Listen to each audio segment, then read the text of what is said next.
Welcome to Short Scale Modelling. This is part 4 of Airifx's Supermarine Spitfire Mark 14 civilian scheme.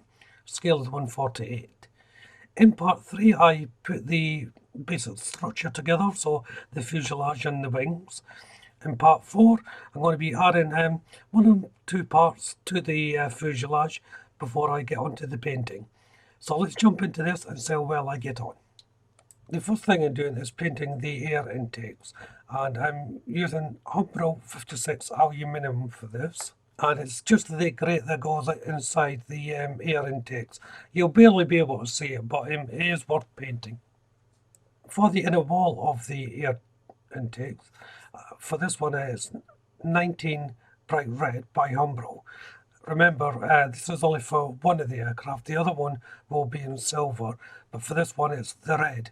But I should point out, although I painted it in this colour, I will be changing the colour. I just thought this colour was a bit too bright for the red I was looking for. And then it's Humbrol's 11 silver, and this is for the variant B that I'm doing. So the red is variant A, the silver is variant B. The next part to make up is this thing that goes in the middle or the under part of the fuselage. I have no idea what it's called or what it's for, but it goes in between the wings. And it's two halves placed together. It will need a little bit of work just to get rid of those seam lines though. But I won't do that until it's in place, just to make sure that it fits. The location point is, it's more of a depression in the plastic for this, so it fits snugly in, which helps with movement. It's quite a nice fit. So onto the actual air intakes. First of all, I'm placing in the radiator grate or air filter, whatever it is, and there's two to go in here, one a front part and a back part. Now each one has its own location point, but in a different spec, a different design, so they can only go in one way, so you can't get mixed up with the rear to the front, which is it's a really nice touch. The next is the controllable flap. Now you can have this closed, open, whatever position you want, but once you choose the position, it will be fixed into that position. So when you're doing it, just keep in mind how you're going to display it. Now I'm going to leave mine open. I assume they have to be open when the aircraft's flying. I don't know, I'm not an expert on these things. In fact, I know very little about aircraft. But needless to say, I've left them open. And as you can see there, the area they go into, just like the middle part there, that just fits right in snugly, with no deviation from the actual location point. It's quite a good design, this kit. Next, I have to place in the side windows. Now these are a clear part, and they have a little section, a circular section in these windows that has to be filled in because these variants don't have the side windows. I did place a little bit of sprue glue inside them to see if that would do it. It didn't quite work out, so I'm going to have to fill them in the conventional way. But first of all, I'm just placing them in, and that was simply done. I'm moving on to the canopy now, and as I said, I've changed the red colour. So this is Revel Aquacolor 34 Italian Red, and this is replacing the Humbrol 19 colour. As I said, the 19 just was too bright for me. I think this is a better, deeper shade of red. The canopy itself is a fairly simple canopy. I didn't really need to use any masking tape. I just freehand painted this. Of course, if you're not confident in doing that, by all means use some masking tape. There's only a couple of lines and they're well defined. My brush was able just to run over them without any problem. If I do get any out of bounds paint, I'll just simply take my cocktail stick and rub them off with that. And then it's on to the variant B, and I'm using Humbrol's 14 French Blue. So that's the same colour I used for the spinner for the variant B.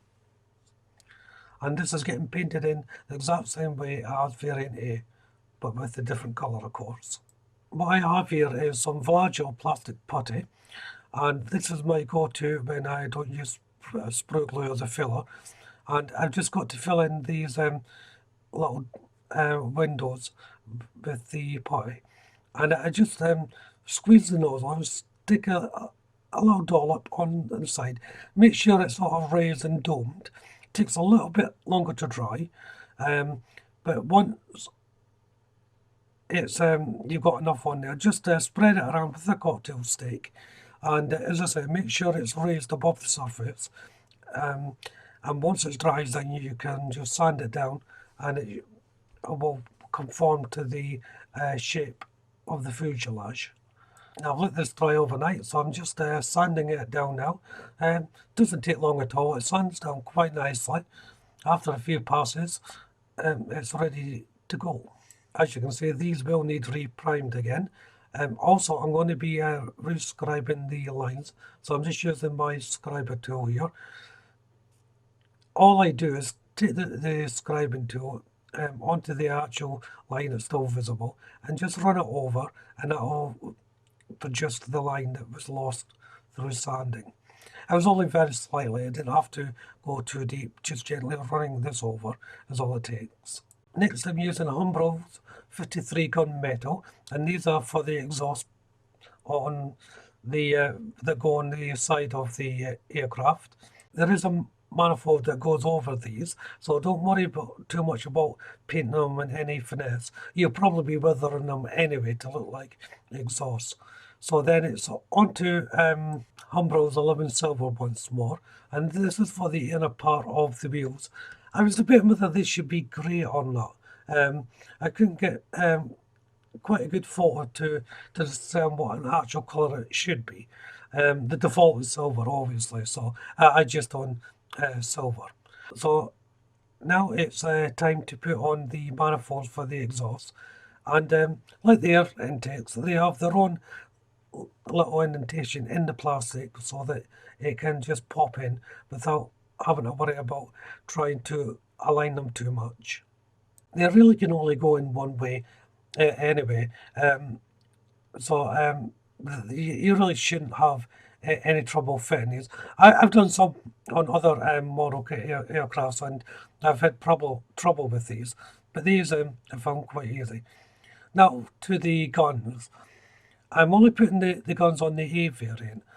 Now this is where I find the instructions and kit a bit strange.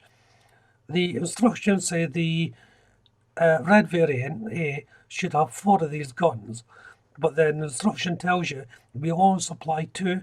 You're going to have to scratch build the other 2 if you want them in. Now I find that a bit cheap. If you're a beginner, you may not know how to do this. However, with me, because I've got the other kit, I was able to use 2 because the other one doesn't have any of them. So now it's onto the B variant, and I'm just putting in a little bit of sprue glue that's melted down plastic with cement as a bonding agent. And the reason why I'm doing this is it will also act as a little bit of filler as well.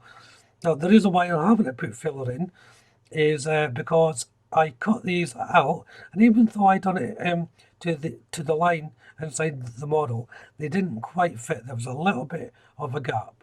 So after dry fitting it, I decided just to use a little bit of the sprue glue to fill in the gap. There's 2 end pieces that go on the clipped wings of the variant B.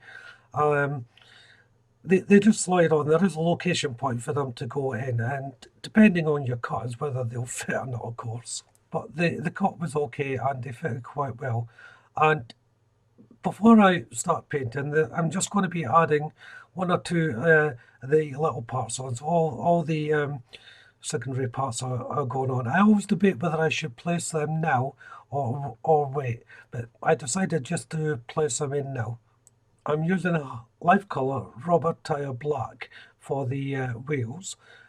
I only have to do half the wheels because I'm having the landing gear up.